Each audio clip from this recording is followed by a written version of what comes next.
jika Anda bisa mengikuti petunjuk-petunjukku, kata Allah. Ya, Anda bekerja, ikuti petunjuk Allah. Anda beraktivitas di rumah tangga, ikuti petunjuk Allah. Anda bahkan makan, minum, segala aktivitas yang kita kerjakan, melihat, mendengar, berjalan, ikuti bagaimana Allah menunjuki kita, maka akan dijamin tenang kehidupannya. Fala khaufun, kami jamin orang itu tidak akan pernah merasa gelisah dalam hidupnya. Walahum yahzanun, bahkan dia akan jauh dari kesedihan yang mungkin menderanya. Hidayah juga begitu penting bagi kita, karena Allah Subhanahu wa taala berjanji dalam Al-Qur'an bahwa orang-orang yang mendapati petunjuk-petunjuk Allah dalam kehidupannya, selain tenang hidupnya, juga dijamin akan bahagia dalam kehidupannya. Quran surah kedua Al-Baqarah ayat kelima itu. Ulaika ala hudan min rabbihim wa ulaika humul muflihun. Ulaika ala hudan min rabbihim. Mereka itulah orang-orang yang mendapatkan petunjuk dari Allah. Hudan. Ketika mereka mendapatkan petunjuk, dijamin oleh Allah, wa ulaika humul muflihun, dan mereka itu pasti bahagia. Jadi kalau dalam hidup Anda mendapati kekurang bahagiaan dalam hidup, di rumah kurang bahagia, di kantor kurang bahagia, kehidupan sosial kurang bahagia, coba Anda cek, barangkali ada petunjuk Allah dalam kehidupan yang belum dihadirkan pada diri kita. Petunjuk, hidayah, hudan juga bisa menjadikan hidup kita lebih terarah. Ketika Anda mengikuti petunjuk ini, maka arah kehidupan Anda menjadi jelas.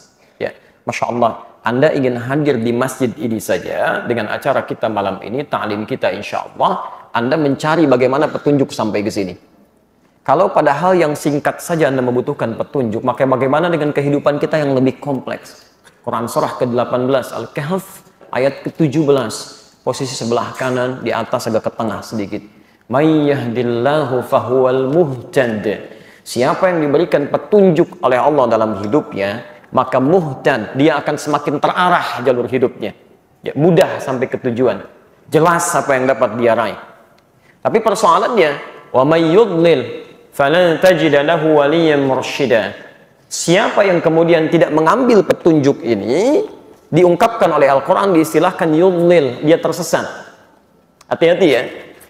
Ada petunjuk misal dalam Quran, bagaimana cara kita melihat, memandang. Ya, saya pernah sampaikan dulu, orang Islam itu ketika dia beriman, kemudian dia ingin melihat dengan matanya, maka fungsi matanya ini kata Quran tidak sekedar melihat. Kalau cuma melihat, saya sering istilahkan kambing pun melihat, tapi mata kambing tidak dihisab, pandangan kita dihisab. Ya, hati-hati. Quran surah ke-17 ayat 36. Innas sam'a wal basara wal fuada kullu ulaika kana anhu mas'ula. Pendengaran itu, penglihatan itu punya kita, kan? Baik, bahkan fuad, pikiran kita satu saat akan ditanya oleh Allah Subhanahu wa taala. Karena itu orang-orang yang mendapatkan hidayah dalam pandangannya, Quran surah ke-24 An-Nur ayat 30 untuk laki-laki, ayat 31 untuk perempuan. Masya Allah, wa kullil mu'minina yaghuddu min absarihim. Katakan pada pria-pria beriman yang mendapatkan hidayah dengan imannya, dia hanya akan melihat yang baik-baik saja. Yang tidak baik menurut Allah, yaghuddu, dia akan palingkan. Ya. Di sini muncul istilah ghaddul basar, memalingkan pada yang tidak Allah sukai. Jadi mustahil orang yang pandangannya mendapat hidayah dengan imannya itu bisa melihat sesuatu yang tidak diridhai oleh Allah Subhanahu wa taala. Ya. Adapun orang-orang yang tidak mengambil petunjuk Allah, maka yudlil, akan tersesat pandangannya. Segala dilihat, yang haram dilihat, gambar tidak elok dilihat, sinetron tidak baik dilihat, tayangan tidak bermanfaat dilihat. Jika Anda selama hidup ini dari pandangan mata saja tidak bisa menjaga pandangannya, menyaring dari sesuatu yang tidak baik menurut Allah, maka ada yang salah dalam petunjuk penggunaan pandangan kita. Dan itu akan ditanya. Lisan orang yang mendapatkan petunjuk, maka dia akan menjaga, ya, akan menjaga dengan lisannya sehingga yang keluar itu yang baik-baik saja, yang Allah ridhai. Wa qulu lin-nasi husna, katakan pada manusia yang baik-baik saja. Fungsi lisan. Sebaliknya, bila ada orang-orang yang menggunakan lisannya pada sesuatu yang tidak baik, ada yang keliru dengan petunjuk penggunaan lisannya. Hati-hati. Dengan kata lain, dia tersesat. Ya, dia tersesat. Ada yang keliru dengan petunjuk penggunaan fungsi organ tubuhnya. Nah, teman-teman sekalian, kesalahan dalam penggunaan fungsi kehidupan kita karena tidak mengambil petunjuk ini bisa menyebabkan orang salah paham atau pahamnya bisa salah. Oke, salah bicara bisa menyebabkan orang salah paham ataupun pahamnya bisa salah. Yang lebih bermasalah disebutkan dalam Al-Quran, ada bahkan orang yang kata-katanya bisa menghadirkan masalah dalam kehidupan, yang membutuhkan solusi-solusi dalam pandangan syariat atau pandangan pengetahuan. Dari sinilah kemudian kita buka dengan Quran surah ke-2 Al-Baqarah ayat 204 sampai dengan ayat 207-nya. Posisi paling kiri sebelah atas sampai dengan ke tengah sedikit ke bawah. Perhatikan kalimatnya. Ya. Ada perintah kata-kata harus baik, tapi ada orang-orang yang menggunakan kata-katanya, Masya Allah, tidak pada jalur kebenaran. Bahkan nanti mengambil sebagian ayat-ayat Quran atau nama Allah untuk membenarkan statement yang dimaksudkan. Ya. Wa minan nasi may yu'jibuka qawluhu fil hayatid dunya wa yushhidullaha ala ma fi qalbihi wa huwa aladdul khisam. Ada ayatnya? Baik. Wa minan nasi, dan di antara sementara orang, tidak semuanya. Minnya litab'id, ya, menunjuk pada sebagian. Man yu'jibuka qawluhu fil hayatid dunya. Ada orang yang ketika dia berbicara tentang urusan dunianya, itu Masya Allah, kalimatnya begitu memikat. Kata-katanya begitu cantik, retorikanya sangat menarik gitu ya. Sampai Anda bisa terpukau seakan-akan benar itu. Wa yushhidullaha ala ma fi qalbihi. Kemudian dia bahkan menghadirkan nama Allah dalam hatinya. Dia ambil sebagian ayat Quran, dia tafsirkan sendiri, dia rasakan itu yang paling benar menurut dirinya. Wa huwa aladdul khisam, ketahuilah, ada di antara mereka justru menurut Allah Subhanahu wa taala disampaikan pada kita, itulah musuh yang paling nyata. Bicara dengan lisannya, mengambil ayat-ayat Allah, dipelesetkan sesuai dengan keinginannya, kata Quran, itu adalah musuh yang paling nyata.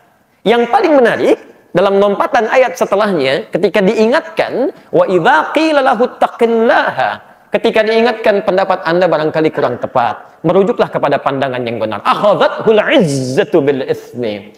Tiba-tiba Masya Allah, terangkat dia, kemudian sambil mengangkat, dan awas, akhadhathul izzah, harga dirinya naik mempertahankan pendapatnya. Ya.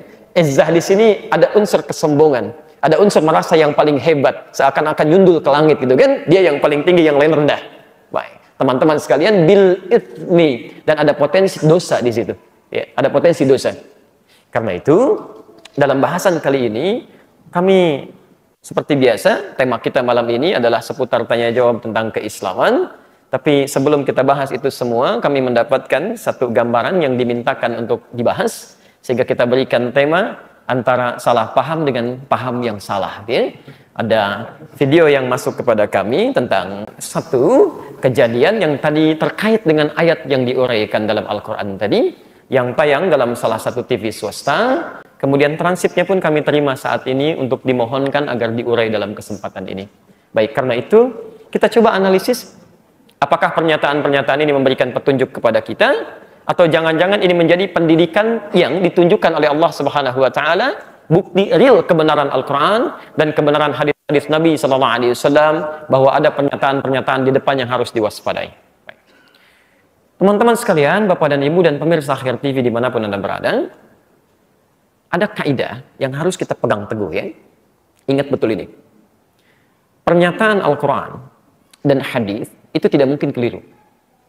Kapanpun, dimanapun, dan dalam keadaan apapun. Dulu, sejak masa Nabi SAW, Nabi pernah memberikan satu gambaran kepada kita, informasi tentang kejadian yang akan berlangsung di masa yang akan datang. Dan ini pasti benar. Ini pasti benar. Nah, Anda kalau menerima informasi ini, sudah paham dengan keadaannya, itu tidak perlu kaget dan tidak perlu berlebihan. Ya. Nah, nanti kita akan lihat apa gambarannya, lalu kita hadirkan pada kondisi kekinian. Ya. Dan mohon izin, kajian kita akan terfokus pada masalah ilmiah. Tidak menyentuh tentang figur tertentu atau tentang bahasan tertentu, tapi kita hanya menghadirkan suasana ilmiah. Sekalipun dipersoalkan, kita akan diskusikan dalam konteks keilmuan. Das ya? Baik. Baik, kita mulai dengan hadis riwayat Muslim. Ya, jika Anda punya kitab aslinya, yang versi syarah An-Nawawi, ya, karena konon ada yang protes kalau menggunakan terjemahan, ya, berbahasa Indonesia itu dipersoalkan. Baik ya, jadi mushafnya harus menggunakan yang asli, kita pun ambil hadisnya yang asli, tidak menggunakan hadis terjemahan. Kitab asli hadis Sahih Muslim, ya, masih berbahasa Arab, terbitan Darul Hadis, cetakan tahun 2002, Baik, jilid yang pertama, halaman 111, bab yang keempat, hadis nomor 6 dari Abu Hurairah radhiyallahu taala anhu. Posisi sebelah kiri paling atas. Baik, kalau mau dicari juga harganya 450.000, gitu kan? Darul Hadis di Kairo atau di sini dicari silahkan di PT Wadi di Jalan Pramuka. Baik. Saya bacakan hadisnya. An Abi Hurairah radhiyallahu taala anhu qala, hadis riwayat sahabat Abu Hurairah, semoga Allah memberikan ridhonya kepada beliau. Beliau menyampaikan, perhatikan kalimatnya. Qala Rasulullah sallallahu alaihi wasallam, satu kali Rasulullah sallallahu alaihi wasallam pernah bersabda. Fokus dalam kalimat ini, kita akan temukan gambarannya. Sayakunu fi akhiriz zamani dajjaluna kadzabun. Akan nampak di akhir masa nanti, di masa yang akan datang nanti, kata Nabi. Jadi ini situasi disampaikan di zaman Nabi, memberikan gambaran di masa nanti Anda akan mendapati situasi seperti ini. Dajjaluna kadzabun, para pendusta. Hati-hati ya, para pendusta. Pendusta ini diistilahkan oleh Nabi SAW dengan kata dajjal. Awas, hati-hati ya. Ya. Tapi ingat, Anda mesti belajar dalam ilmu hadis. Nanti kalimat Nabi itu ketika disampaikan, ada yang bentuknya kalimat langsung disebut dengan haqiqah. Ada yang bentuknya kalimat kiasan disebut dengan majas. Ya. Kalau kalimat langsung biasanya pada hal-hal yang sifatnya penting, ya tidak memerlukan banyak tafsiran karena akan dilakukan dalam bentuk ibadah. Seperti sholat, itu kalimatnya kalimat langsung biasanya. Ya. Angkat tanganmu ketika bertakbir. Al-Bukhari nomor hadis 715. Angkat tanganmu sejajar dengan bahu, hadwaman kibaihi. Ya kan? Atau angkat tanganmu sejajar dengan daun telinga. An-Nasai nomor hadis 1101 seperti ini. Kemudian simpan di dada, letakkan telapak yang kanan di punggung yang kiri. An-Nasai nomor hadis 886. Semuanya langsung. Ya. Sehingga jelas, tidak ada penafsiran lagi. Angkat dan letakkan langsung, tidak memberikan celah kepada kita untuk menafsirkan. Karena itu kalau ada bahasa yang langsung, jangan ditafsirkan lagi. Ya, kami punya koleksi, alhamdulillah ada 1235 kitab hadis. Ketika dalam pembahasan sholat mengangkat tangan seperti ini, baik yang di sini ataupun yang di sini, itu kalimat nabinya langsung letakkan, tidak ada gerakan lain. Bahkan jangankan dalam kitab hadis sahih, dalam kitab hadis paling palsu pun itu nggak ada gerakan lain. Ya. Misal Anda, nggak enak tiap hari kiri, bagaimana kalau kanan dulu dimasukkan, kanan ke sini, kemudian kiri dimasukkan, ditutup ya.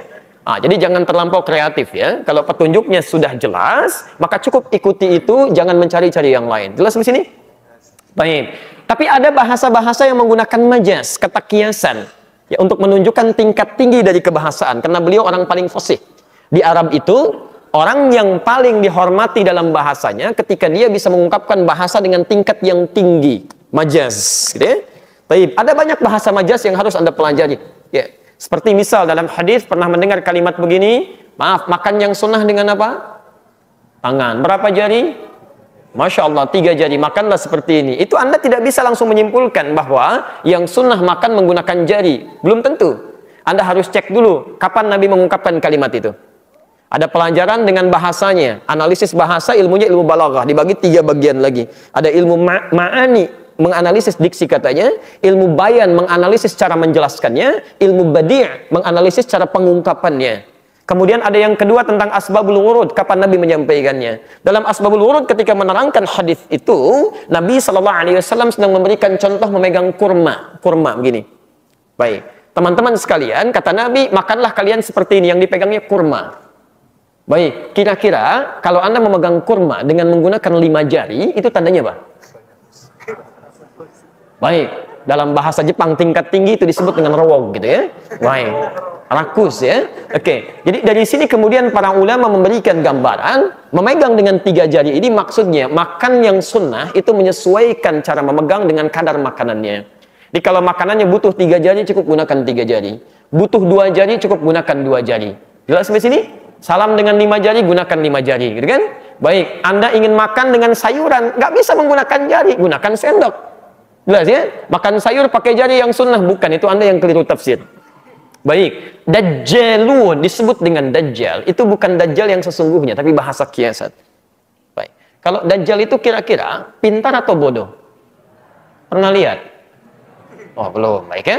Tapi kita pernah dengar informasinya, dia banyak menipu, gitu kan? Oke, kalau dia tidak pintar, dia tidak jenius, bagaimana bisa menipu banyak orang? Ya. Awas, yang sekarang yang banyak menipu itu dengan macam-macam yang kemarin telah kita bahas itu masih biasa. Dajjal itu nunjuk ke langit, hujan turun. Ya, yang tadinya kemudian subur, kering, jadi kering. Itu Dajjal itu. Banyak orang tertipu, kan? Jadi ingin ditunjukkan sifat Dajjal di sini dengan sifat kepintaran. Seakan-akan Nabi ingin mengatakan akan muncul di masa nanti orang-orang pintar, tapi pendusta. Oh, hati-hati ya. Kalau orang bodoh berdusta kepada Anda, itu gampang. Anda tinggalkan, belum bicara aja Anda udah paham. Ya, tapi kalau orang pintar bicara pada Anda dengan gelar yang melekat kepadanya, S1, S2, S3, S yang banyak sampai dingin, dokter, profesor, macam-macam, bicara pada Anda itu tidak mudah Anda untuk menolaknya. Kadang-kadang memunculkan logika-logika yang tidak mudah mencernanya. Ya, jelas sampai sini? Baik, tapi dustanya ini bukan dusta urusan dunia. Ingat, bukan dusta urusan dunia. Jadi bukan persoalan dagang, bisnis atau hal-hal yang lain. Yuhaddithunakum bima lam tasma'uhu wa la yasma'unahu aba'ukum. Dia akan bicara kepada Anda tentang masalah agama. Jadi ada orang-orang pintar bicara masalah agama, tapi sebetulnya isinya salah gitu. Tapi dia kemas dengan kalimat-kalimat yang membuat Anda yakin itu berbahaya. Ya, hati-hati ya. Ini bukan orang bodoh, ini pintar ini. Ya, kata Nabi ini sangat unik orangnya. Dia pintar, bicara masalah agama, tapi sebetulnya dia tidak menguasainya, bukan otoritasnya. Iyyakum wa iyyahum. Kata Nabi, kamu mesti waspada dengan orang seperti itu. Hati-hati. Hati-hati. Nabi mengatakan di 15 abad sebelum kita sekarang akan tiba masanya nanti. Saya tidak tahu apakah sekarang sudah muncul atau tidak. Tapi indikasi yang muncul sekarang, banyak orang-orang yang berbicara tentang agama sebetulnya bukan otoritasnya. Ya, maaf, Anda profesor, Masya Allah, ingin bicara silahkan, tapi di bidang Anda profesor sejarah, jangan bicara masalah fikih karena Anda nggak belajar tentang itu. Ya, dokter di bidang A bicara masalah hukum, tidak, kalau Anda nggak belajar nggak usah bicara. Ustadz saja punya otoritasnya. Masya Allah, Ustadz Adi Hidayat akan ceramah menerangkan bagaimana cara membuat pesawat terbang. Siapa yang mau hadir? Nggak ada yang datang karena bukan otoritasnya. Ya, Ustadz Adi Hidayat akan menerangkan bagaimana tentang membuat sebuah jembatan yang kuat. Nggak ada yang mau datang. Ya, karena ada otoritas tertentunya. Di Ustadz khusus bicara membahas tentang ketentuan-ketentuan syariat. Yang lain punya otoritasnya. Ini sekarang semua bicara masalah agama, seakan-akan semuanya punya kapasitas di bidangnya. Ahli ekonomi bicara masalah agama. Arsitek bicara masalah agama. Politikus bicara masalah agama. Tikus aja nggak bicara, kenapa Anda ikutan? Ya. Nah, ini yang jadi masalah. Iyyakum wa iyyahum. Hati-hati dengan orang-orang seperti ini. Nah, teman-teman sekalian, nampaknya kekinian ada isyarat-isyarat demikian. Kita dapatkan sekarang logika-logika yang mudah dicerna, atau ada yang juga sulit mencernanya, seperti benar tapi salah. Pernyataan yang seperti benar tapi keliru. Dan nampaknya hadis Nabi ini kita temukan di masa kini tentang gejala-gejalanya. Kata Nabi, jangankan kamu, orang dulu pun kalau dengar itu bisa ikutan bingung. Ya, bisa ikutan bingung itu. Ya, saking anehnya memang. Ya. Semua agama itu sama, menuju pada Tuhan yang sama, cuman caranya beda-beda. Jangankan Anda, orang jahiliyah aja kalau dengar itu bisa bingung gitu. Ya. Dulu orang-orang jahiliyah, Pak, itu mengutus beberapa duta kepada Nabi SAW untuk membuat kesepakatan. Maka mereka katakan, ya Muhammad SAW, ya, kita memang berbeda, tapi perbedaan ini tidak harus menjadikan kita saling berperang. Begini saja, kami saat ini ikut nyembah Tuhan kamu, besok-besok kamu ikut nyembah Tuhan kita. Maka turunlah Quran surah Al-Kafirun itu. Qul ya ayyuhal kafirun la a'budu ma ta'budun, sampai ke ujungnya dibedakan, lakum dinukum waliyadin. Mereka menerima agama kita memang beda. Maaf ya, sejahiliyahnya, sebodoh-bodohnya orang jahiliyah, mereka masih paham agamanya beda. Sepintar-pintarnya orang sekarang bisa berpikir jauh dari pikiran orang jahiliyah. Jadi kalau disampaikan ke orang jahiliyah pun mereka akan kaget itu. Ya, ada sesuatu yang salah di sini. Nah, sekarang kami mengirimkan banyak perbincangan sampai dikomentari sana sini. Kita tidak perlu membicarakan orangnya karena bukan orang yang kita bahas. Ada adab dalam Al-Quran. Perhatikan betul ya. Di dalam Quran, orang-orang bermasalah itu umumnya tidak pernah disebutkan namanya. Silahkan cek. Fir'aun. Kenal Fir'aun? Tidak, alhamdulillah. Ya kalau kenal kan jadi rame gitu kan. Gimana Anda kenal dengan Fir'aun kan? Baik. Ya, betul harus tidak kenal karena Quran pun tidak mengenalkan kita. Bagaimana Anda bisa kenal? Fir'aun itu gelar Faraoh, seorang raja Mesir. Fir'aun orang sangat bermasalah, punya jabatan tinggi, ngaku sebagai Tuhan, menyimpang luar biasa. Saking menyimpangnya dikirimkan 2 nabi, Pak. Quran surah ke-20 ayat ke-43 sampai 44. Idhaba ila fir'auna innahu tagha. Musa, Harun pergi ke Fir'aun, dia telah menyimpang. Ini Fir'aun cuma satu makhluk. Masya Allah, jahatnya luar biasa. Satu makhluk saking sayangnya Allah supaya kembali lagi diutus 2 nabi. Kita sampai sekarang 1 nabi nggak pernah kelihatan nabinya. Untuk Firaun saja dikirimkan 2 orang nabi itu. Masya Allah. Ya. Tapi tidak pernah disebutkan siapa dia. Yang disebut oleh Quran, innahu tagha, penyimpangannya. Kenapa tidak disebutkan namanya? Untuk mengajarkan kepada kita bahwa kalau ada kesalahan terjadi, jangan digunjingkan orangnya. Yang salah perbuatannya, bukan orangnya. Ya, jadi kalau Anda ingin merubah sesuatu, rubah perbuatannya, jangan gunjingkan orangnya. Membuat pergunjingan pada orangnya cuma melahirkan 2. 1, kalau bukan fitnah, itu ghibah. Itu ghibah, kan? Karena itu, biasakan untuk tidak membicarakan orang-orang tertentu, jangan juga membuat ekspresi-ekspresi yang tidak menyenangkan, gitu kan? Tapi cukup bahas apa yang terjadi dalam perbuatannya, itu yang kita kemudian berikan solusi. Jelas di sini? Baik ya. Alhamdulillah Ustaz saya tidak, alhamdulillah tidak seperti ibu itu tuh. Ini juga persoalan ya. Ya cukup kita buang aja ya, kita kembalikan ke sini. Baik teman-teman sekalian, kami ambil ini dari langsung sumbernya juga dari media yang sampai kepada kita, media nasional yang cukup juga kredibel. Ya, ini transkrip yang kami terima dari salah satu acara yang nampak kemarin yang cukup hangat sekarang dalam bahasannya, gitu kan, di salah satu stasiun televisi swasta ya. Kita langsung bahas saja pernyataan-pernyataan yang kita analisis. Analisis kita akan membahas 1 faktor linguistik, kebahasaannya, ya. Kemudian faktor ilmu mantik dari segi logikanya. Ya. Nanti saya akan tunjukkan, qadarullah kami dari pagi ini sampai sekarang, jadi saya belum sempat ngambil apa-apa karena terus kemudian langsung ke sini. Dalam edisi yang lain nanti saya akan tunjukkan. Ada buku-buku yang pernah kami pelajari, dan itu 1 tahun kami pelajari tentang mata kuliah tentang ini. Ya, namanya Al-Istishraq wa Tansir, gerakan orientalis dan misi. Kita punya bukunya dan dari bahasa-bahasa asing juga ada. Kita bisa tunjukkan pada Anda. Ya, jadi kalau bertemu dengan yang seperti ini, nggak usah kaget. Di semua dunia, cara bicaranya akan sama. Ya, logikanya akan sama. Kita nanti akan bahas ya. Dan yang terakhir, kita akan bicara tentang analisis dalil.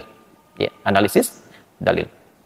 Saya bacakan langsung ya. Baik, teman-teman yang ingin menyimak, Anda bisa kemudian juga bisa nanti lihat, saksikan, dan terlebih ini bisa didapatkan dimanapun karena ada bebas bisa kita lihat ya. Bismillahirrahmanirrahim. Saya bacakan. Berikut pernyataan lengkap orang yang bersangkutan yang mengkritik keputusan MUI, Majelis Ulama Indonesia. Saya bacakan langsung. Bapak Ibu sekalian yang kami hormati, tidak ada masalah di sini ya. Baik. Ya, tidak ada masalah. Umat Islam memang biasa ramai. Sudah ada masalah. Umat Islam memang biasa ramai. Awas, hati-hati ya. Kita ambil sekarang dari sisi linguistiknya. Kalau Anda mengambil kalimat seperti umat misalnya, kami, mereka, itu dalam bahasa linguistik disebut dengan ta'mim, mengeneralisir sesuatu. Ya, menghukumi semuanya seperti itu. Ya. Umat Islam memang biasa ramai, artinya semua umat Islam ini yang mengaku muslim memang biasa ramai. Padahal nggak semua umat Islam itu bisa ramai. Ada yang pendiam, ada yang tenang gitu kan. Barangkali, mohon izin, saya belum tahu ya, yang bersangkutan ini kalau termasuk umat Islam berarti dia juga ramai gitu kan. Baik, sebetulnya orang ini yang ramai, cuma ngajak-ngajak yang lain gitu ya. Nah, ini kebiasaan dalam bahasa yang sering keliru. Kalau Anda ingin ramai, ramai aja sendiri, jangan ngajak yang lain. Ya, kan kadang-kadang ada pernyataan begini. Kita ini memang tertinggal, bukan kita, Anda yang tertinggal. Kalau Anda tertinggal, jangan ngajak-ngajak kita. Kita ini memang sampai sekarang masih bodoh, Anda yang bodoh. Kalau pengen bodoh, jangan ngajak-ngajak kita. Jelas ya? Ayo dalam bahasa semantik penting Anda lihat ya, dalam linguistik seperti ini. Jadi, kalau ada kalimat mengatakan umat Islam memang biasa ramai, aduh jangan ngajak umat Islam. Kalau Anda yang ramai, Anda aja, jangan ngajak yang lain. Jelas ya? Baik, ini bagian yang pertama yang penting untuk Anda analisis. Ramainya umat Islam selalu diramaikan oleh 2 hal. Nah, ini pun sudah membatasi sesuatu yang belum jelas. Ingat betul ini ya, dalam dunia ilmiah, ya, ilmiah, baik itu bagi seorang pelajar, peneliti, misal akademisi, ini kalimat seperti ini bermasalah. Ya. Biasanya, saya bacakan ya, supaya tidak keliru, ramainya umat Islam itu selalu diramaikan 2 hal. Selalu 2 hal. Selalu itu kan selalu always, tidak pernah never. Baik kan? Selalu itu always, tidak pernah never. Jadi selalu seperti itu. 2. Dari mana Anda dapat data ini? Pernahkah Anda berkeliling semuka bumi menemukan umat Islam yang kesimpulannya masalahnya cuma 2? Dari mana datanya? Ya. Mau hati-hati gitu kan? Anda keliling Indonesia saja belum tentu. Dari Sabang sampai Merauke setiap pelosoknya data tuh. Dari berapa ada umat Islam. Dicatat di situ, dilihat gitu kan? Itu baru Indonesia. belum nyampe ke Afrika, belum nyampe ke Amerika, belum nyampe ke Eropa. Tiba-tiba orang ini luar biasa, bisa mengatakan ramainya umat Islam masalahnya cuma 2. Dari mana? Ya, ini kan kesimpulan yang terlalu cepat, gitu kan? Awas, hati-hati ya, hati-hati. Lihat kalimat-kalimatnya. Sebagian dari kalimat ini ada beberapa hal yang amat penting untuk kita ketahui. Ya? Baik, saya teruskan. Apa yang 2 hal itu? Beliau kemudian menyampaikan, kalau tidak salah paham, pahamnya salah. Ya? Kalau tidak salah paham, pahamnya salah. Selalu itu saja. Jadi beliau menganalisis persoalan-persoalan di umat Islam yang bikin rame itu cuma 2. Kalau tidak salah paham, pahamnya salah. Mas, kalau Anda memang sedang salah paham atau pahamnya salah, jangan ngajak-ngajak umat Islam. Mungkin Anda aja yang salah paham atau paham Anda salah. Karena itu kita akan lihat pernyataannya. Barangkali yang bersangkutan mengucapkan kalimat salah paham dengan kalimatnya atau pahamnya salah, cuma ngajak-ngajak kita ke situ. Karena itu kita akan lihat bagaimana kalimat yang dimaksudkan yang menjadikan ada yang salah pahamnya atau pahamnya salah. Jelas sampai sini? Baik. Nanti kalau sudah jelas salah pahamnya, kita nggak usah ikut-ikutan. Jelas ya? Baik. Atau salah pahamnya atau pahamnya salah, jangan juga harus ikut ya. Jelas ya? Dan tidak harus handphone juga bunyi gitu. Ini punya siapa ini ya? Baik. Kita kembalikan ya. Baik. Saya bacakan. Bismillahirrahmanirrahim. Saya ingin menegaskan di sini dalam acara yang dimaksudkan. Masya Allah. Ingat, saya ingin menegaskan, berarti kalimat ini diungkapkan dengan penuh ketegasan. Kuat. Tidak ada orang yang menegaskan sesuatu kecuali penuh keyakinan. Penuh kepercaya dirian. Apalagi biasanya, kalimat tegas itu ekspresinya akan berbeda dengan kalimat yang biasa-biasa saja. Ada tegas kalau diikuti dengan ketakwaan, tegas itu akan positif sifatnya. Maka melahirkan aura-aura yang sifatnya memberikan ketundukan. Pemimpin yang tegas, begitu datang, belum bicara aja orang sudah begini. Tapi kalau tegasnya berakar dari nafsu, maka aura-aura yang muncul itu biasanya memunculkan sifat-sifat negatif yang kadang-kadang menyebalkan. Ya, aura tegas muncul ke mata jadi melotot, gitu kan? Baik, masuk ke mulut jadi tiba-tiba kasar, mulut berapi-api, gitu kan? Masya Allah, tukang sate kehilangan apinya, dibawa kemana? Ke mulut, gitu ya? Nah, ini jadi masalah. Baik, kita kembalikan dulu ya. Tadi kita sampai pada bahasan saya ingin menegaskan, ya. Baik, dari sisi bahasa linguistik, telah kita tadi simak sedikit bahwa kalimat tegas itu melukiskan sesuatu yang ingin disampaikan dengan penekanan yang tinggi. Sesuatu yang ingin ditegaskan dengan penekanan yang tinggi berarti minimal akan membawa nuansa-nuansa emosi yang hadir dalam bentuk ekspresi. Jika nuansa yang hadir ini adalah sifat takwa, kemudian ini merambat ke dalam organ-organ tubuh kita, maka yang akan keluar adalah aura kebaikan. Ada misalnya orang yang ingin menegaskan sesuatu tapi pada kebenaran, maka yang keluar akan aura-aura kebaikan. Anda siap mendengarkan, kemudian wajah kadang tertunduk, siap menyimak, dan responnya positif. Ya, misal kita ambil di Quran saja ya, karena kita sudah patok dengan dalil syariat.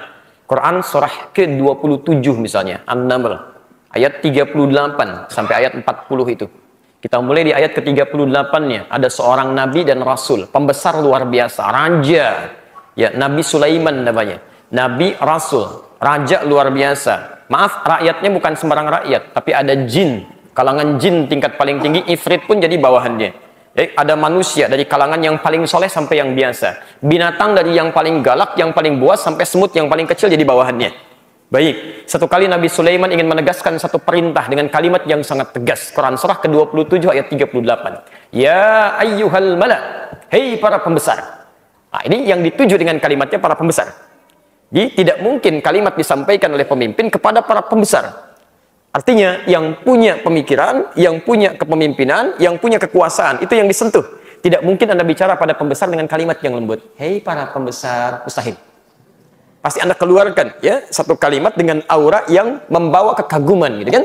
Ya ayyuhal mala, hei para pembesar, ayyukum ya'tini bi arsyiha qabla ayyatuni muslimin. Siapa yang bisa memindahkan arsy-nya Balqis itu ke sini sebelum mereka datang tunduk patuh kepada saya? Jelas ya? Nah, itu auranya muncul semua. Ketika muncul pun responnya baik-baik. Ya, jin yang paling kasar, jin yang paling luar biasa, jin yang paling sulit diatur namanya ifrit. Ifrit gitu ya. Baik, konon kemarin sama ada yang sudah tidak perlu kita bahas lagi ya. Tapi kemarin katanya ada yang sempat manggil Ifrit gitu kan, sampai lari kena gas air mata. Itu kan persoalan juga ya. Ifrit mustahil kena gas air mata bisa lari itu. Itu jin yang paling hebat. Qala ifritum minal jinni, gitu kan? Ifrit komentar tapi dengan respect. Kenapa? Karena yang disampaikan ketegasan dengan aura positif. Ya, orang soleh dari kalangan manusia menyampaikan dengan respect. Karena ketika disampaikan dengan aura yang positif. Masya Allah. Jadi ada penghormatan di situ. Berbeda ketika kalimat ketegasannya didasari yang keluar bukan jiwa takwa tapi nafsu. Nah, kalau sudah nafsu yang keluar, maka berlaku hukum Quran surah ke-12 ayat 53. Kita ambil dulu ya. Baik, posisi paling kiri sebelah atas. Wa ma ubarri'u nafsi. Kita tidak bisa menjadikan jiwa kita menjadi suci. Tapi Anda mesti ingat, innan nafsa la ammaratun bisu. Dalam jiwa kita ada nafsu. Nafsu itu cenderung mengarahkan kepada keburukan. Lihat kalimatnya, la ammaratun bisu, memerintahkan sehingga muncul keburukan. Kalau disebutkan su itu artinya sudah mulai menjadi sikap atau gestur yang sudah mulai keluar dari anggota tubuh. Ya, transfer sinyalnya atau transfer dari nafsu sampai muncul kepada gestur itu disebut dengan fujur, pancaran-pancarannya. Ya. Jadi kalau pancaran kebaikan disebut dengan fajar atau infajar, kalau pancaran keburukan disebut fujur. Oke, Quran surah kedua Al-Baqarah ayat ke-60, posisi paling kanan, di atas sedikit ke tengah. Ya. Umatnya Nabi Musa alaihi salam meminta kepada Nabi Musa supaya ditunjukkan oleh Allah ada air. Mintakan air. Wa idzistasqa Musa liqaumihi faqulna drib bi'asakal hajar. Ya, ketika mereka berkata, "Ya Musa, tolong mintakan kepada Rabbmu, kepada Allah supaya Allah mengirimkan kamu air." Ya, faqulna drib bi'asakal hajar. Kami firmankan kepada Musa, "Musa, gunakan tongkatmu yang kayu itu. Karena engkau seorang nabi, kami berikan mukjizat. Tongkat kayu pukulkan ke batu." Kuat mana kayu dengan batu? Kuat batu. Harusnya kalau tongkat biasa, kayu dipukulkan ke batu, yang hancur kayunya. Karena Musa seorang nabi, diberikan kekuatan di tongkatnya. Pukulkan kayu ke batu, fanfajarat, fajar. Maka memancar dari situ isnata asyar. Ya, fanfajarat minhu isnata asyrata aina. Keluar 12 mata air. Ya, itu positif. Baik. Salat pertama disebut dengan fajar. Salat fajar. Kenapa disebut salat fajar? Karena ketika ada panggilan dalam salat fajar, Allahu Akbar, terpancar dalam iman kita untuk meresponnya. Bangun kita. Respon itu. Maka disebut dengan fajar. Tongkat Musa dipukulkan ke batu. Kayu mukul batu, keluar 12 mata air. Tongkat Anda, karena Anda bukan nabi, bukan mukjizat. Tongkat emas Anda pukulkan ke batu, keluar 12 air mata. Bisa berbeda gitu kan? Nah, sekarang kalau pancarannya jelek, itu dirubah jadi fujur. Oke, nafsu memancarkan aura-aura negatif, fujur. Quran surah 91. Quran surah 91 Asy-Syams ayat 7 sampai dengan ayat 10-nya. Ya. Wa nafsi wa ma sawwaha, demi jiwa yang telah kami sempurnakan penciptaannya. Di dalamnya fa'alhamaha fujuraha wa taqwaha. Tadi lawan dari takwa, aura-aura positif itu fujur, pancaran kejelekan. Maka kalau emosi sudah muncul dalam jiwa, dikuasai oleh nafsu, fujur, dia akan masuk ke mata. Kalau sudah keluar dalam bentuk pandangan, misal sambil berkata melotot, ya, misal gitu kan, itu disebut dengan su. Pancarannya disebut fujur, masuk ke mata, su. Buruk, su itu sesuatu yang buruk. Anda lebih enak lihat siapa? Yang wajahnya tenang atau yang melotot? Nah, makanya disebut buruk, karena ketika Anda lihat, Anda nggak suka, gitu. Itu su namanya. Ya. Masuk ke mulut, ke lisan, tiba-tiba lisan jadi teriak-teriak. Padahal Anda bicara kecil pun kedengaran. Jaraknya cuma begini, kenapa mesti teriak-teriak, gitu kan? Tadi berapi-api, kan? Seperti yang tadi pernah kami sampaikan. Nah, ini jadi persoalan di sini. Masuk ke tangan jadi gemeteran gitu kan, padahal dinginnya enggak juga, AC biasa-biasa aja gitu kan. Ini jadi persoalan di sini. Sekarang cek saja ketika yang bersangkutan menegaskan kalimat ini, saya ingin menegaskan, coba lihat gesturnya. Ya, kalau matanya biasa-biasa, wajahnya teduh, berarti kalimat yang disampaikan itu positif. Karena ada jiwa kebaikan di situ. Tapi kalau gesturnya kemudian muncul dengan rona yang tidak baik, kesannya tidak menyenangkan, su di situ, berarti yang bersangkutan mengungkapkan kalimat itu dengan nafsunya. Ingat, setiap kalimat yang berasal dari nafsu, isinya tidak akan baik. Isinya tidak akan baik. Sebaik apapun Anda mengemasnya, tetap tidak akan baik. Ya, Anda misalnya memiliki terasi, Anda kemas dengan baik, dengan luar biasa, dia bentuk luarnya, tetap aja isinya terasi, baunya kecium tidak enak. Ya, karena itu, maaf, feeling kami, ketika kita akan baca kalimat-kalimat selanjutnya, pasti akan bermasalah. Tapi kalau benar, disampaikan dengan penuh takwa, kalimat selanjutnya pasti akan baik. Ya, karena itu kita akan lihat dan di sini kita akan simpulkan. Jangan dibayangkan ya, karena kita sedang menganalisis teks, bukan membayangkan orang. Baik. Baik, kita teruskan ya. Saya ingin menegaskan di sini, di tempat beliau kemudian berdiskusi, yang namanya teks apapun, itu bebas tafsir, bebas makna. Ini masalah paling serius. Yang namanya teks apapun itu. Ya, baik yang dianggap suci ataupun tidak. Pancasila itu teks. Undang-undang itu teks. Pasal-pasal di pengadilan itu teks. Itu bebas tafsir dan bebas makna. Ini pernyataan paling bermasalah ini. Ini paling bahaya. Jadi secara bahasa bermasalah, linguistik bermasalah, secara semantik pun dari bahasa bermasalah, secara mantik juga bermasalah, dan jelas akan bertentangan dengan dalil manapun. Kita tidak perlu menggunakan ayat, terlalu berlebihan kalau untuk mengomentari yang seperti ini menggunakan ayat. Ya. Saya ambil contoh logika yang paling sederhana. Logika kita balas dengan logika lagi. Ya. Nih, semua kita bacakan kembali. Namanya teks apapun itu bebas tafsir, bebas makna. Kalau semua ini hukumnya diberlakukan, maka akan kacau kehidupan. Sekarang lagi musim persidangan kan? Wah, ada sidang kopi, ada sidang macam-macam, sidang ini itu gitu kan. Baik, taruhlah kemudian ada keputusan. Hakim mengatakan, berdasarkan pasal sekian, saudara terdakwa dihukum sekian. Terdakwanya mengatakan, Pak Hakim, itu kan tafsiran Pak Hakim. Pembuat teksnya tidak begitu, itu tafsiran Pak Hakim saja. Kapan selesainya sidangnya? Karena setiap orang punya tafsir. Nggak ada yang punya otoritas gitu kan. Ini bermasalah. Dilarang mengaktifkan handphone, ditulis di situ. Pak, kenapa handphonenya bunyi? Kan tidak ada tulisan. Itu kan tafsiran Bapak, tafsiran saya tidak begitu.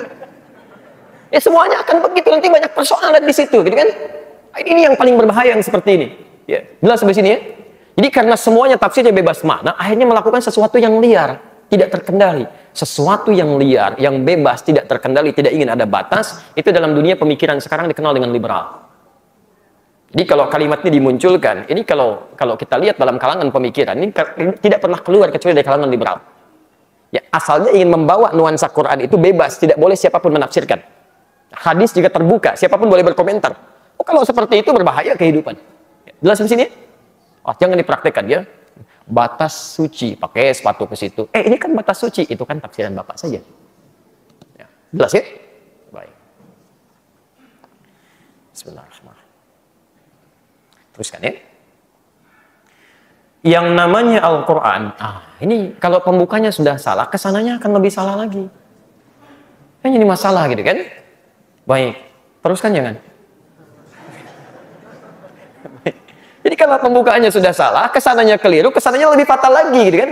Kita teruskan ya. Mohon izin karena kami ini dari sejak S1, S2, mau ke S3 juga, semuanya saya di bahasa spesialisasinya. Ya, saya belajar Quran, belajar tafsirnya juga, belajar hadis dan sebagainya, tapi formal saya di bahasa. Jadi kalau kita menganalisis apalagi bahasa Arab itu, jangankan pada kalimatnya, harokatnya, fathah, kasrah, dhammah itu dibahas semua. Kalau Anda mempelajari lebih dalam lagi, itu setiap kalimat pasti ada itu, ada maknanya. Ya. Nah, sekarang ini banyak masalah di sini nih. Ya. Yang namanya Al-Quran, yang paling sah untuk menafsirkan, yang paling tahu Al-Quran adalah Allah Subhanahu wa Ta'ala dan Rasul. Saya ulang ya. Yang namanya Al-Quran, yang paling sah untuk menafsirkan, yang paling tahu Al-Quran adalah Allah Subhanahu wa Ta'ala dan Rasul. Sudah bermasalah kalimatnya. Allah itu tidak menafsirkan. Allah itu memfirmankan. Ya, kalau Allah menafsirkan, ngapain mengutus Rasul? Ya, dan Masya Allah gitu kan, nggak ada kerjaan di situ, mengurangi sifat keagungan Allah. Ya, Allah itu menciptakan, menghadirkan. Ya, Masya Allah. Dan sudah jelas. Ya, sudah jelas konsep ini. Saya teruskan dulu ya, supaya tidak keliru. Sampai sini sedikit persoalan yang jadi utama, tapi kalau diteruskan, ini masalah persoalan seriusnya. Al-Quran yang paling sah untuk menafsirkan dan yang paling tahu Al-Quran adalah Allah Subhanahu wa Ta'ala dan Rasul, bukan Majelis Ulama Indonesia. Ya. Bukan adik, saya singkat saja karena kita tidak berbicara tentang orang. Bukan DS, saya, ataupun HH. Saya akan coret ujung yang lainnya, saya akan batasi kepada bukan Majelis Ulama Indonesia. Baik. Yuk kita ambil contoh ya. Al-Quran yang paling sah untuk menafsirkan dan yang paling tahu Al-Quran adalah Allah Subhanahu wa Ta'ala dan Rasul. Teruskan. Bukan Majelis Ulama Indonesia. Sampai sini kalimat kita. Kita lihat rincian secara linguistiknya, secara mantiknya, kemudian kita jawab menggunakan dalil. Bapak Ibu sekalian, kalau kita batasi kalimatnya, ingat, kalau Anda nanti ada statement seperti ini, Anda bisa jawab. Tidak ada yang lebih tahu tentang Quran kecuali Allah. Misal, pernah dengar kalimat itu? Seakan-akan ingin menafikan Anda tidak berhak menafsirkan.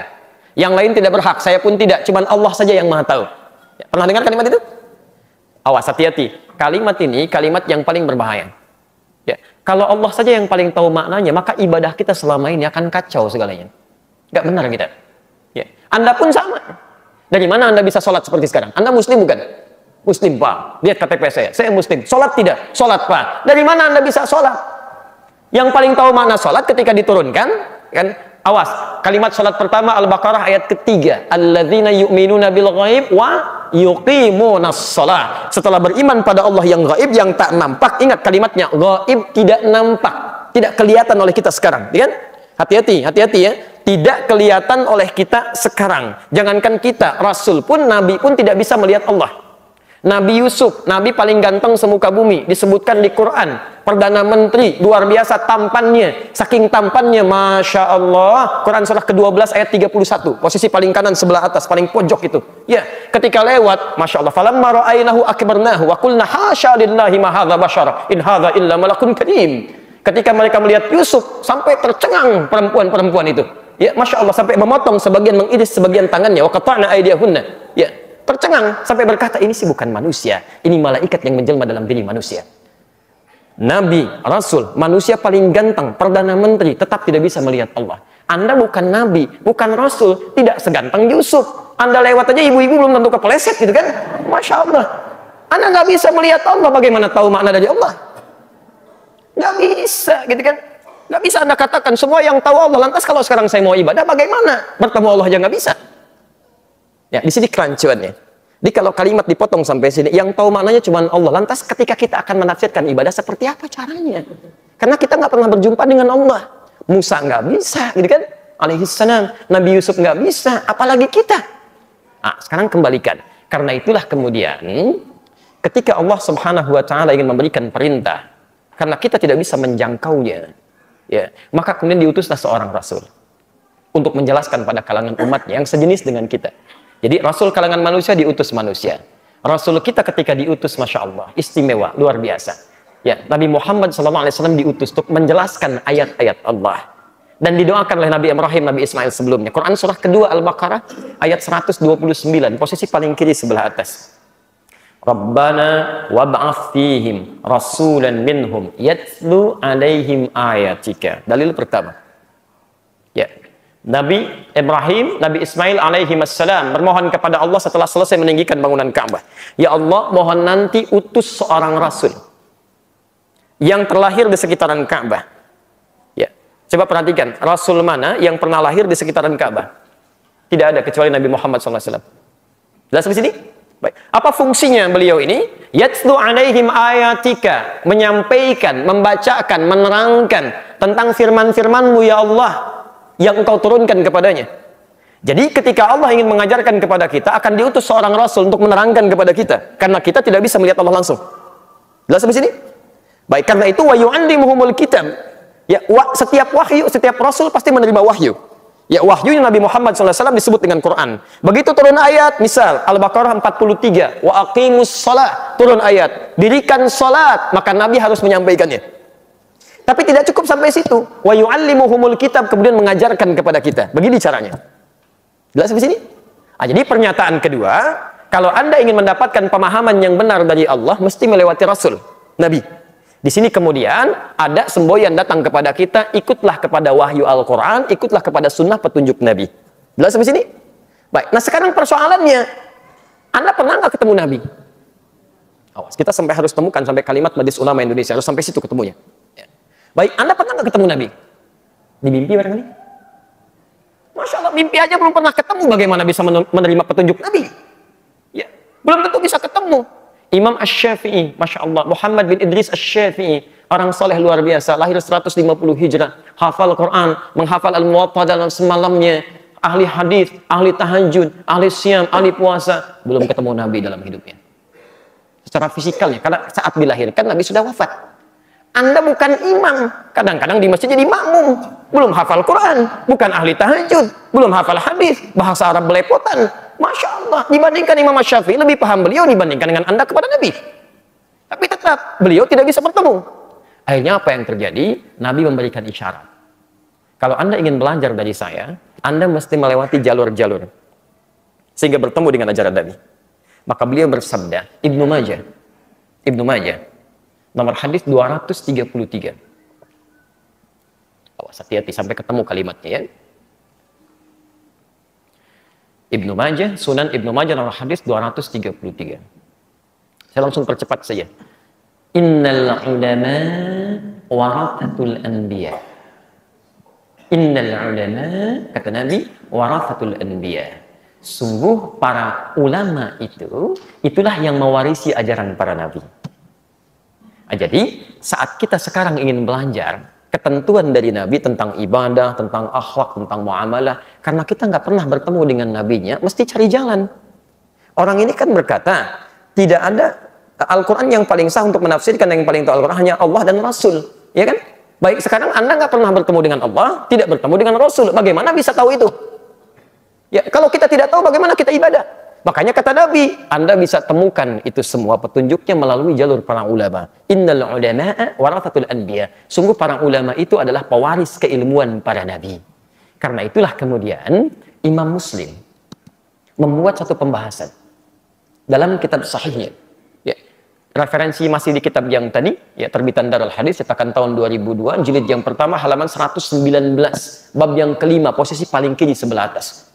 Saya bacakan babnya. Babul isnad minad din. Bab yang menerangkan bahwa runtutan sanad itu jalur transmisi periwayatan satu ilmu pengetahuan, itu yang menentukan dalam agama kita. Jadi Imam Muslim ingin mengatakan, kalau Anda ingin belajar tentang agama, mesti ada sanad ilmunya sampai kepada Nabi. Misal, kita belajar sekarang hadis dari siapa? Kan nggak bisa ketemu Nabi. Buka Al-Bukhari. Al-Bukhari menerima dari siapa? Si fulan. Si fulan dari si fulan. Si fulan dari si fulan. Itu disebut dengan sanad. Kalau Anda ingin belajar dari Nabi SAW, ikuti sanad ini sampai nyambung ke kita. Jelas sampai sini?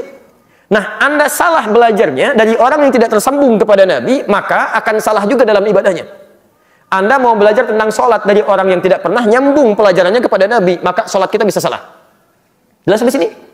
Orang-orang yang ada dalam jalur sanad ini, itulah yang disebut oleh Nabi dengan ulama. Jamak dari kata alim. Pelan-pelan. Ulama itu banyak orang, bukan satu orang. Masya Allah, ustadz seorang ulama, salah. Ustadz seorang alim. Bapak-bapak itu ulama. Jadi kalau sudah berkumpul banyak, menjadi apa? Ulama. Kalau sendirian, alim. Masya Allah. Kalau tidak ada, kosong, ya? Kosong. Baik. Makanya kita tuliskan dulu. Kita tulis dulu ya. Baik. Baik. Kalau sendirian disebut apa? Alim. Jamaknya apa? Ulama. Baik. Ulama. Terdapat di hadis riwayat Ibnu Majah. Ya, perhatikan. Kita mesti ilmiah ya. Jangan persoalkan statement dengan hal yang tidak tepat. 233. Ya, Nabi SAW menyampaikan ulama ini pewaris keilmuan dari para nabi. Warathatul anbiya. Baik.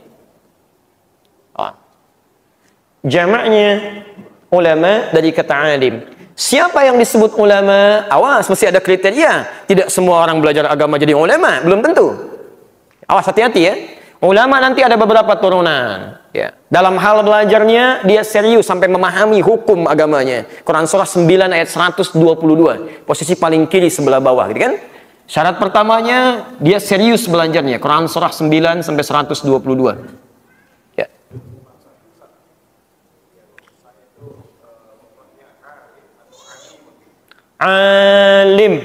Alim itu sighah mubalaghah, bentuk superlatif. Allah disebut alim, manusia alim. Jelas ya? Baik, saya tuliskan dulu ya. Baik. Alim jamaknya ulama. Jelas sampai sini? Baik. Alim jamaknya apa? Ulama. Saya teruskan sebentar, nanti kita kembalikan ke konteks ini ya. Apa syarat menjadi seorang alim? Ya. Pelan-pelan. Satu, punya keseriusan dalam belajar. Bukan cuma tahu transfer informasi, tidak. Ya. Bahasa Qur'annya fikih. Wa ma kana al-mu'minuna liyanfiru kaffah falaula nafara min kulli firqatin minhum ta'ifah liyatafaqahu fid din. Mesti fikih. Tidak semestinya semua orang sibuk berjuang. Mesti ada segelintir orang yang belajar tentang agamanya. Kalimatnya menggunakan fikih. Fikih itu paham. Ya. Jadi orang ini belajar sampai paham. Mengerti. Paham dalil, paham praktek, paham segalanya. Itu syarat yang pertama, tapi belum selesai. Ya. Jadi kalau ada orang-orang yang ingin paham tentang agama, maaf Bu ya, Pak ya, saya kasih logika sederhana begini. Untuk memberikan jembatan yang paling mudah dipahami. Bapak Ibu sekalian, misal, di Garut ada dodol. Di Sumedang ada tahu. Kalau Bapak Ibu ingin belajar cara membuat dodol yang baik, yang enak rasanya, perginya kemana? Ke Garut. Baik. Kalau ada orang ingin memasak atau belajar tentang dodol pergi ke Sumedang, kira-kira nyambung tidak? Tidak, jaka sambung aja tidak akan ke situ, gitu kan? Baik. Kalau Anda ingin tahu Sumedang, pergi ke Sumedang. Kalau Anda ingin belajar tentang dodol, pergi ke Garut. Jangan salah. Maka ulama ini, alim ini, ketika dia akan belajar serius tentang agamanya, maka dia akan mencari sumber-sumber keagamaan yang benar. Ya. Nabi pernah tinggal di Madinah, pergi ke Madinah. Masya Allah, belajar di seputaran itu. Ada sahabat yang pernah mengajarkan ke Mesir, dia datang ke Mesir, belajar di situ. Ada yang ke Tripoli, ada yang ke Maghrib, Maraka, ada yang ke macam-macam. Diburu sumbernya. Bukan pergi ke tempat yang tidak ada unsur keislamannya. Masa belajar ke agama, tiba-tiba datangnya ke Kanada. Belajar agama, tiba-tiba ke Leiden. Belajar agama, tiba-tiba ke Amerika. Bagaimana Anda bisa belajar sholat dari orang yang tidak pernah sholat? Nggak nyambung. Sekarang kan ada orang-orang bicara masalah agama, trennya ingin dianggap sebagai seorang alim, seorang yang punya ilmu, tapi dia salah belajar. Itu bukan ulama. Ingat betul kata-kata saya ini ya, itu bukan ulama. Jadi kalau orang belajar tentang keislamannya jauh ke tempat yang bukan sumber Islamnya, pulang-pulang pasti akan beda jauh itu. Beda jauh. Ya, jelas di sini? Ya, jadi ini syarat yang pertama. Syarat yang kedua, pintar saja tidak cukup. Pintar saja tidak cukup. Tapi mesti ada ketawaduan. Ketundukan. Ini yang paling utama. Catat betul ini ya. Quran surah ke-35. Fatin. Dari ayat 28 sampai ayat 29-nya. Posisi paling kanan sebelah bawah. Ya. Saya agak cepat sekali. Langsung ke ujungnya saja. Innama yakhshallaha min ibadihil ulama. Innama yakhshallaha min ibadihil ulama. Lihat. Perhatikan ayatnya. Innama menggunakan adatul hasri. Batasan. Saya ajarkan ilmu sebentar ya. Kalau di Quran ada kalimat dibuka dengan kata innama, berarti hukumnya dibatasi. Hanya itu saja, yang lain tidak. Quran surah 9 ayat ke-60. At-Taubah. Penerima zakat berapa? Ada 8, kan? Berdasarkan dalil Quran surah 9 At-Taubah ayat ke 60. Baik. Boleh nggak lebih daripada 8? Tahu dari mana? Karena ayatnya tidak mengatakan tidak boleh. Di sini ketika disimpulkan tidak boleh lebih daripada 8, mesti 8 golongan, karena ayat itu diawali dengan kata innama. Innamas shadaqatu lil fuqara wal masakin wal 'amilina 'alaiha wal mu'allafati qulubuhum wa fir riqab wal gharimin wa fi sabilillah wa ibnis sabil. Karena dimulai dengan kata innama, maka diartikan zakat itu hanya boleh disalurkan. Nah, sekarang perhatikan. Kalau cuma belajar paham saja, yang paham tentang agama banyak, Pak, Bu. Yang hafal Quran dengan ayatnya, dengan nomornya, hafal hadis dengan petunjuknya, itu tidak sedikit, banyak. Tapi itu semua belum tentu menjadi ulama. Kalau tidak memenuhi syarat yang kedua. Yakhshallaha min ibadihil ulama. Yakhshallaha, yang takut kepada Allah. Ya. Takut kepada Allah. Pelan-pelan. Jelas ya? Jadi kalau ada orang-orang yang dia pintar, paham agamanya, mengerti dalilnya, hafal, Quran hafal dan sebagainya, tapi bicara yang dia sampaikan, hukum yang dia keluarkan tidak mengandung unsur takut kepada Allah. Fatwanya bisa merubah, tiba-tiba keluar dari ketentuan ayat Quran, tiba-tiba mengolok orang-orang yang ingin belajar jadi benar misalnya, itu bukan ulama. Itu bukan alim. Karena ulama itu akan hati-hati. Lisan ketika dia bicara, dia akan hati-hati. Kira-kira Allah ridha tidak dengan kalimatnya? Allah ridha tidak dengan fatwa yang dia sampaikan? Allah ridha tidak dengan apa yang akan dia kemukakan? Jika Allah tidak senang dengan apa yang dia akan ungkapkan, dia akan tahan, dia akan bicara. Jadi kalau Anda menemukan orang-orang yang pintar, tapi tidak takut dengan Allah dalam kalimatnya dan segalanya, itu belum masuk pada kategori ulama. Jelas ya? Nah, Bapak Ibu sekalian, pelan-pelan, dengan dua sifat ini, ketika seseorang belajar dengan baik, ada rasa takut kepada Allah, maka Allah pun berikan ilmunya. Makanya para ulama itu sebetulnya yang paling penting ilmu yang didapatkan bukan karena ikhtiarnya, tapi karena pemberian dari Allah Subhanahu wa taala. Maka dari itu, pelan-pelan sifat Allah yang memberikan ilmu kepada orang ini, sifat nama yang melekat padanya disebut dengan alim. Innallaha sami'un alim. Begini. Ya. Dalam bahasa Arab disebut sighah mubalaghah, bentuk superlatif yang maha segalanya. Jadi kalau Anda belajar dengan benar, disertai ridha Allah Subhanahu wa taala, nanti Allah yang akan mudahkan, bukan Anda yang capek belajar. Makanya semua redaksi ilmu di Quran itu semuanya menggunakan kata diberikan, bukan Anda mencari. Quran surah ke-17 ayat ke-85. Yas'alunaka 'anir ruh qul ruhu min amri rabbi wa ma utitum minal ilmi. Tidaklah Anda diberi ilmu oleh Allah, diberi. Ya. Lihat sampai sini? Baik. Masya Allah, ada seorang hamba soleh mengajarkan Nabi Musa, mengajarkan Nabi Rasul belajar pada hamba ini. Siapa namanya? Quran surah ke-18 ayat ke-65, posisi paling kanan di pertengahan. Ya, fawajada 'abdan min ibadina atainahu rahmatan min indina wa 'allamnahu min ladunna ilma. Kami yang ajarkan, bukan dia yang capek ikhtiar. Ya. Dia ikhtiar tapi kami percepat, kami berikan. Anda menghafal Quran, Anda lakukan karena Allah, itu akan beda dengan yang menghafal Quran karena ingin menjadi hafid. Akan lain. Anda lakukan karena Allah, Allah akan berikan cepat. Ya. Tapi kalau Anda ingin sekedar jadi hafid, itu akan terhambat itu. Dan mengurangi nilai sedikit keikhlasan, itu keliru. Ya. Seorang nenek pernah bertanya kepada saya, Ustaz, tolong tunjukkan pada saya, bagaimana caranya cucu saya bisa menjadi hafid Quran. Saya katakan gampang Bu, namai saja dia dengan hafid Quran. Kasih nama hafid Quran, selesai. Jadi kalau Anda ingin menjadi hafid, Allahu Akbar, lakukan karena Allah, terserah Allah. Quran surah ke-75 ayat 16-18, posisi paling kanan sebelah bawah. Ya, lihat kalimatnya. La tuharrik bihi lisanaka lita'jala bi. Hei, jangan engkau gerakkan lisanmu cepat-cepat supaya engkau bisa menghafalkannya. Ya. Ini di antara keinginan para penghafal Quran, pengen cepat hafal. Dzalikal kitabul la raiba fihi hudal lil muttaqin, cepat ingin dihafalkan sehingga kadang-kadang salah dalam mengucapkan, makhraj bisa keliru kan? Lihat ayat selanjutnya. Inna alaina jam'ahu wa Qur'an. Kami yang kumpulkan Quran, kami yang akan tanamkan dalam jiwamu.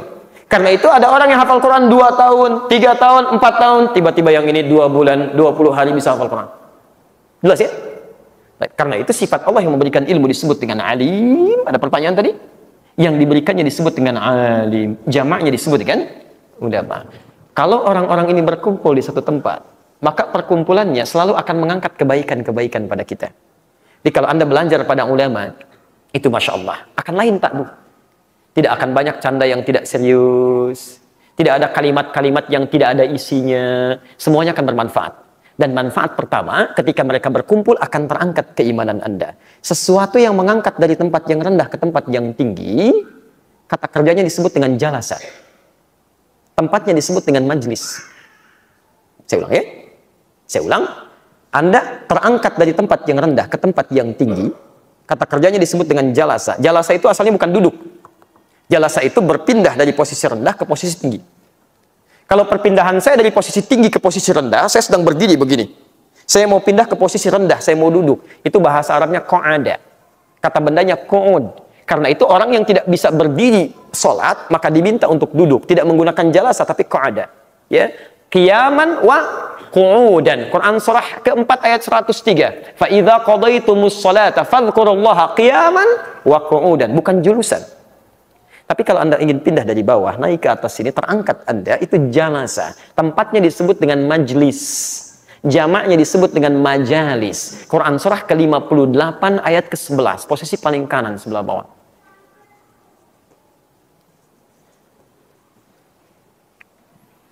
Ingat ya, kalau Anda menemukan para ulama ada di majlisnya, bisa mengangkat keimanan Anda kepada Allah, share. Ya ayyuhalladzina amanu, idza qila lakum tafassahu fil majalis. Hei orang-orang yang masih merasa punya iman, jika dikatakan kepada Anda luaskan majlis, share, luaskan tempatnya, luaskan, ayo padatkan, hadir. Ingat, kalimat majlis di sini dibentuk jamak disandingkan dengan iman. Jadi kalau Anda taklim kepada orang yang baik, orang ulama, hal yang akan beliau berikan akan selalu mengangkat iman Anda. Ya, terangkat iman Anda. Jadi kalau Anda belajar agama pada orang-orang tidak mengangkat iman Anda, tidak lebih dekat dengan Allah, itu ada yang salah. Jelas ya? Nah, majlis ini kalau digabungkan dengan ulama, berarti ulama-ulama ini kumpul di satu tempat. Nah, di Indonesia kalau digabungkan dengan tempatnya, maka berubah namanya menjadi Majlis Ulama Indonesia. Jelas di sini? Nah, sekarang kembalikan. Tidak ada yang lebih tahu tentang Quran kecuali Allah benar. Bagaimana cara mendekati Allah? Lewat Rasul. Bagaimana cara mendekati Rasul? Lewat siapa? ulama. Berkumpullah ulama di mana? Di majlis. Kita di Indonesia, di mana kumpulnya para ulama? Majlis ulama Indonesia. Yang kumpul banyak orang. Anda sendirian, alim juga bukan, dekat dengan Nabi juga bukan, tahu hadis juga tidak, hafal Quran juga tidak, bahasa Arab belepotan. Bagaimana Anda bisa mengatakan saya lebih tahu dibanding dengan yang lainnya? Atau Anda mengatakan kalau ada yang lebih tahu, saya juga tidak tahu. Lantas yang tahu siapa? Kalau saya mau belajar kepada siapa? Karena menurut Anda majlis ulama nggak tahu, ini nggak tahu, itu nggak tahu, saya pun nggak tahu. Kalau Anda nggak tahu, kenapa Anda komentar? Dan aneh juga mengundang orang yang tidak tahu. Ada acara, undang orang-orang yang nggak tahu, disuruh bicara, kan aneh namanya. Jelas ya? Awas, hati-hati, itu amat aneh itu. Ya, si amat aja nggak aneh. Ya. Teruskan tidak? Baik ya, kita ada 10 menit lagi ke jam 8 ya. Ini semakin dibahas, bisa semakin banyak kesalahannya gitu kan. Baik, sebetulnya rumus nanti di ujung deh saya tutup ya. Kalau sudah menemukan banyak orang salah, sebetulnya sederhana gitu ya. Yuk kita ambil nih. Baik, paragraf ketiga. Langsung pakai dalil. Al-haqqu min rabbik. Masya Allah, al-haqqu min rabbik. Nggak diteruskan lagi. Kan salah gitu kan. Ya, Al-Quran aja nggak hafal, bagaimana bisa mengatakan Anda bisa menafsirkan? Al-haqqu min rabbika fala takunanna minal mumtarin. Ya kan? Baik, itu ada di Al-Baqarah ayat 100 misalnya 47 posisi paling kanan sebelah atas, kan? Ada lagi di Al-Baqarah 149 sebelah kanan tetap paling bawahnya juga. Ada kalimat al-haqqu min rabbika fala takunanna minal mumtarin wa likulli wijhatin huwa muwalliha. Baik, teman-teman sekalian, orang ini mengatakan yang paling tahu tentang Quran dan isinya statusnya cuma Allah. Tapi orang ini membawa dalil al-haqqu min rabbik. Kalau Anda katakan yang paling tahu Allah dan Rasul, kenapa Anda berdalil? Anda nggak tahu di situ. Ini bermasalah gitu kan? Pasti setiap kalimat setelahnya pasti masalah itu. Kebenaran itu datangnya dari Allah Subhanahu wa taala. Itu adalah ilmu tafsir, bukan itu adalah ayat Quran. Orang ini berkata, al-haqqu min rabbik, kebenaran itu datangnya dari Allah Subhanahu wa taala. Titik itu adalah ilmu tafsir, bukan Pak, itu ayat Quran. Al-haqqu min rabbik itu kalimat Quran, bukan ilmu tafsir. Ilmu itu adalah, awas, analisis pada gejala-gejala tertentu yang menghadirkan satu kesimpulan sementara disebut dengan hipotesa, mengeluarkan sebuah penelitian-penelitian berupa teori, dikumpulkan jadi satu bidang, setelah selesai semuanya jadilah sebuah ilmu. Baik. Dalam tahapan biologis melewati empat tahapan utama. Ini nggak bisa ujuk-ujuk jadi ilmu, tidak. Ada analisis dulu, ada research dulu, ada segalanya, setelah teorinya muncul, baru menjadi nazariyah namanya. Teoritis yang menjadi aspek keilmuan. Jelas ya? Anda melihat misalnya, oh ini para ulama mendapatkan pengajaran dari Nabi. Begini cara Nabi mengajarkan, dirumuskan, dikeluarkan. Imam Asy-Syafi'i mengeluarkan kaidah fikih, ya kaidah usul fikih, dikenal dengan nama kitabnya Ar-Risalah. Dikumpulkan dari kaidah-kaidah ini dianalisis dulu menjadi ilmu. Maka muncul ilmu istilah ilmu usul fikih. Tafsiran Quran dikumpulkan, analisisnya dilihat, jadi ilmu tafsir namanya di sini. Orang ini sangat unik mengatakan al-haqqu min rabbik itu adalah ilmu tafsir, bukan itu ayat Quran. Jelas ya? Baik. Kata Anda semuanya bebas tafsir, bebas makna. Kenapa Anda menyebut ilmu tafsir? Kalau semua sudah bebas, nggak perlu ada ilmu lagi. Kalau semua sudah bebas, nggak perlu pada ilmu. Ngapain belajar capek-capek? Anda juga ngapain belajar tinggi-tinggi? Sampai ke UI, sampai ke dokter, sampai ke luar negeri gitu kan? Terus ujung-ujungnya pulang ke Indonesia, semua bebas tafsir. Ngapain belajar jauh-jauh? Jelas ya? Baik. Masya Allah.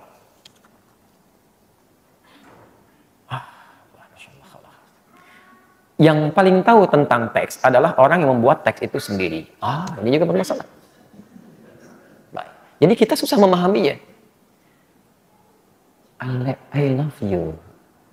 Apa artinya Mas? Saya mencintaimu. Bukan itu. Yang paling tahu tentang tafsir I love you orang Inggris. Mas bukan orang Inggris.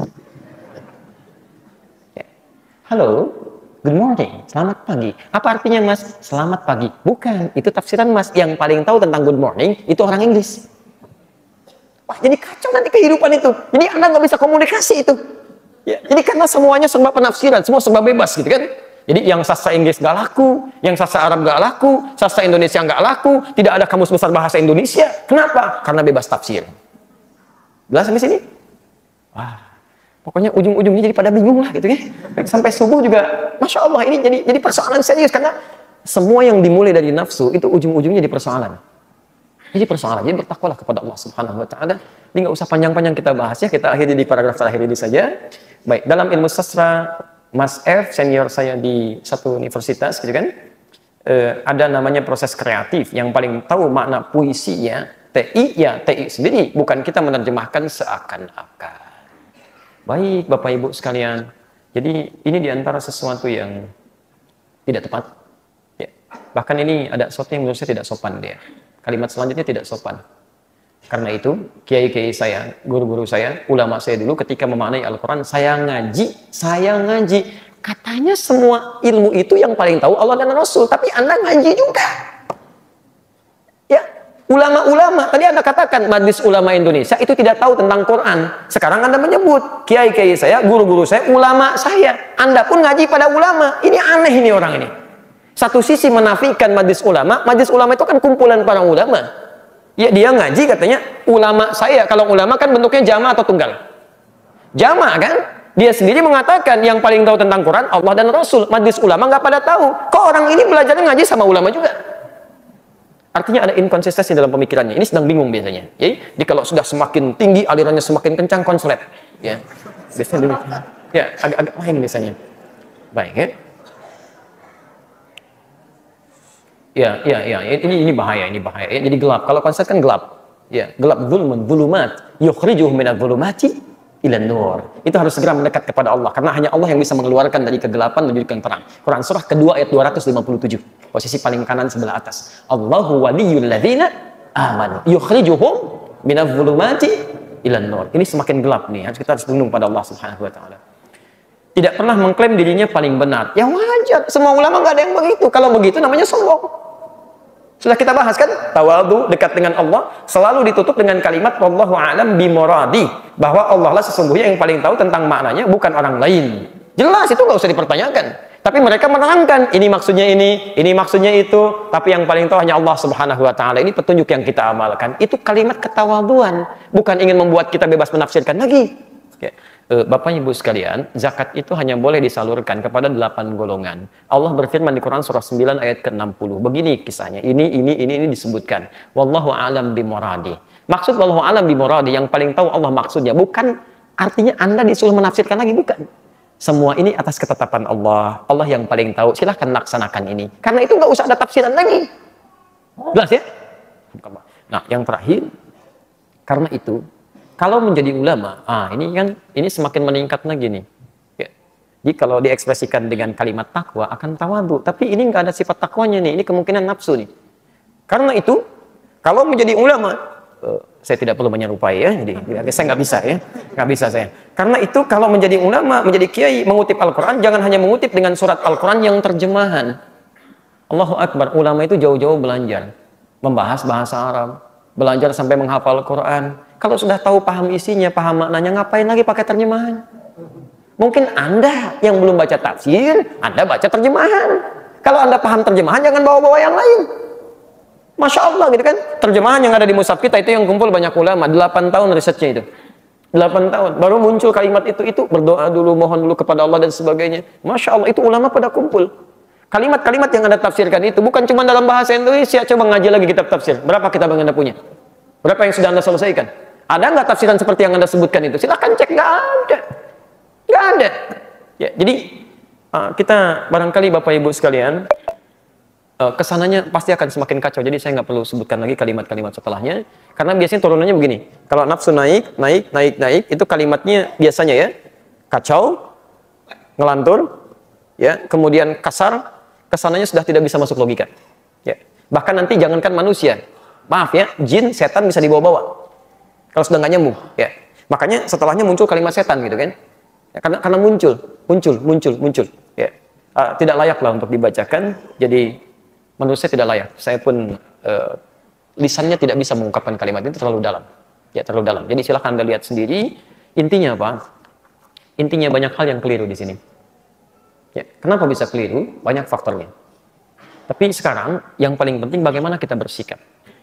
Sikap pertama, Bapak dan Ibu sekalian, teman-teman sekalian, pertama sebetulnya kita harus bersyukur kepada Allah Subhanahu wa taala. Karena dengan hadirnya seperti acara tadi, kan? Itu sendiri ditampakkan kepada kita. Mana orang yang benar, mana orang bermasalah. Sekarang sudah jelas, kelihatan. Bukan cuma wajahnya, di lisannya sudah keluar. Jadi kalau Anda nanti lihat perkumpulan itu, ada orang-orang kemudian berbicara keluar dari nilai-nilai Quran, nilai-nilai hadis dengan alasan tertentu, sudah selesai. Berarti orang ini bermasalah. Itu informasi gratis yang Allah berikan kepada kita. Jadi kita paham, ini yang benar, ini yang keliru. Nah, sekarang kalau sudah tahu orang-orang ini bermasalah, misal, apa yang harus dilakukan? Ternyata ini yang paling indah di Quran. Tidak ada anjuran kepada kita untuk mencela. Tidak ada anjuran kepada kita untuk menyakiti, membuli, tidak ada. Yang berlaku hanya hukum Quran surah 4 ayat 140. Dan di sini berakhir kajian kita. Surah An-Nisa yang keempat ayat 140. Posisi paling kiri sebelah bawah di sudut.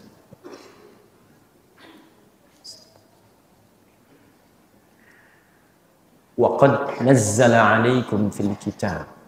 Dan telah tetap ketentuan Allah dalam Al-Quran. Kalau disebutkan Alkitab, berarti bukan hanya di Quran berlaku, di kitab-kitab sebelumnya sudah berlaku. Di Injil berlaku, di Taurat berlaku. Jelas ya? Hati-hati. Artinya, dari dulu pun orang-orang yang nyeleweng itu sudah ada. Dan ketentuan Allah tidak berubah. Teman-teman sekalian, kalau ada kalimat di Quran telah tetap, artinya nggak bisa dirubah dengan apapun. Jelas ya? Anda tidak bisa kreasi lagi di sini.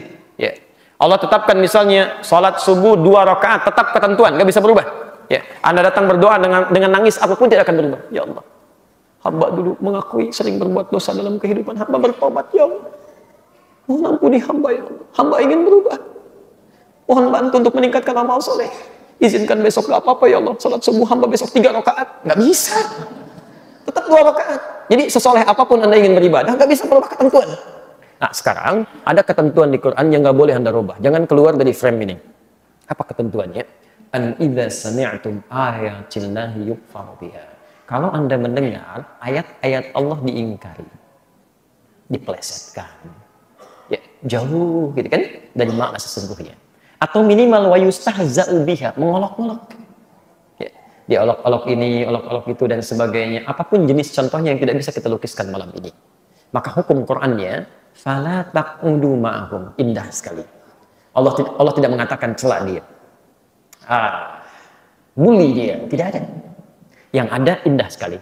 Jangan sertai dia, jauhi, isolasi, tinggalkan. Takudu dari kata ada, dekat, duduk.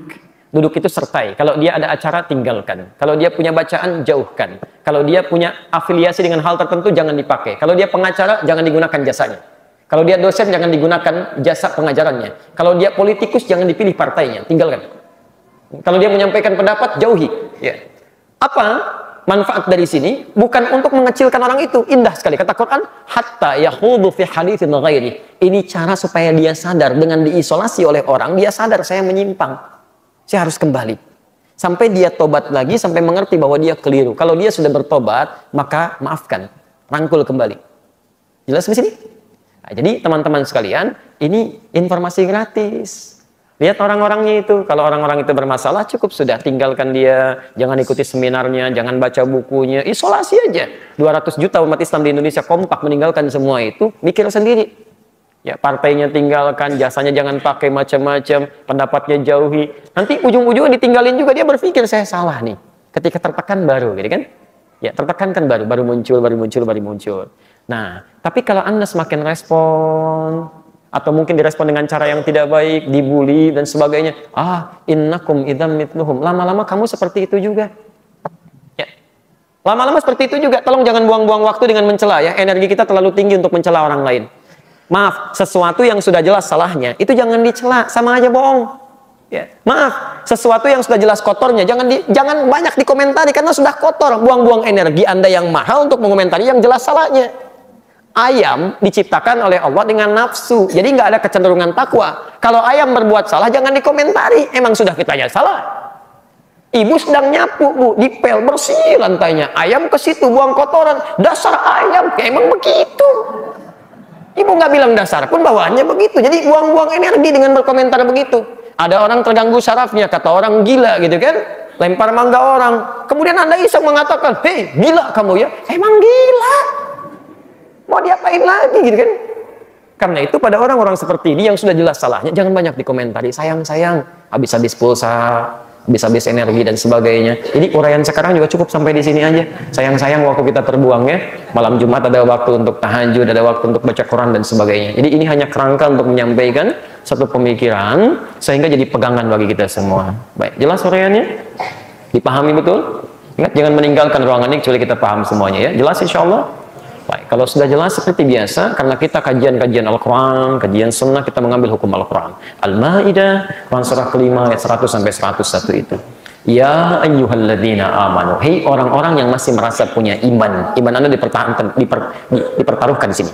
Hei orang-orang yang masih merasa punya iman. La tas'alu an asya'a in tubdalakum tasukkum. Kalau uraian sudah jelas disampaikan, maka jangan banyak dipertanyakan lagi. Khawatir pertanyaan-pertanyaan itu akan menjadikan yang jelas menjadi semakin tidak jelas nantinya. Baik, jelas uraiannya? Ada pertanyaan? Tidak ya? Baik. Baik teman-teman sekalian dan pemirsa setia TV, Madani TV, Surau TV, dimanapun Anda berada. Alhamdulillah kajian kita pada malam ini sedikit membahas tentang hal-hal penting dalam agama kita yang menjadi dasar pemikiran untuk menentukan yang benar atau yang salah dalam kehidupan. Berpegang teguh pada petunjuk Allah Subhanahu wa taala, tingkatkan amal soleh, jauhi maksiat. Jika Anda tidak mampu berlomba dengan orang soleh, memperbanyak kebaikan, maka segeralah berlomba dengan para pendosa untuk bertobat kepada Allah Subhanahu wa taala.